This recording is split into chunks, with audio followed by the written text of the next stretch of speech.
L'infestazione di cavallette non rientra negli ambiti per i quali è possibile attivare gli interventi compensativi del Fondo di Solidarietà Nazionale autorizzati in esenzione di notifica ai sensi della normativa europea sugli aiuti di Stato al settore agricolo. A dirlo è stato il ministro delle politiche agricole Stefano Patuanelli al question time alla Camera, rispondendo ad un'interrogazione della deputata sarda di Coraggio Italia Lucia Scanu sulla grave piaga delle cavallette che sta interessando la Sardegna centrale, ma che rischia anche di colpire le altre zone dell'isola.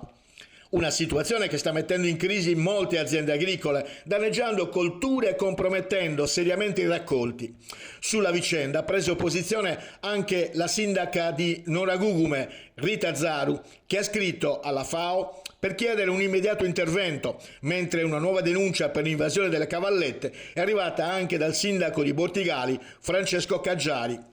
E poiché la competenza sul tema è anche dei Ministeri della Salute e della Transizione Ecologica insieme, ha aggiunto Stefano Patuanelli, valuteremo lo stato di emergenza e l'eventuale nomina di un commissario per affrontare questo stato nei prossimi giorni. Una problematica che, a detta dei parlamentari interroganti, sta mettendo a rischio oltre 30.000 ettari coltivabili nel centro Sardegna. Tuttavia, l'infestazione di cavallette che si sta verificando in alcune aree della provincia di Nuoro e in altri territori della Sardegna è un problema endemico nell'isola ed è causa di danni alle coltivazioni agricole, prospicienti pascoli, aree non coltivate o ex coltivi abbandonati. Le cavallette, che svolgono il ciclo larvale nel terreno durante il periodo primaverile ed estivo, possono essere distrutte con la semplice aratura. Tuttavia, l'abbandono dei terreni e la presenza di pascoli con pietre affioranti non consente di procedere alla lotta preventiva mediante la lavorazione dei terreni. La problematica, ha concluso Stefano Patuanelli, deve essere affrontata anche dal punto di vista ambientale,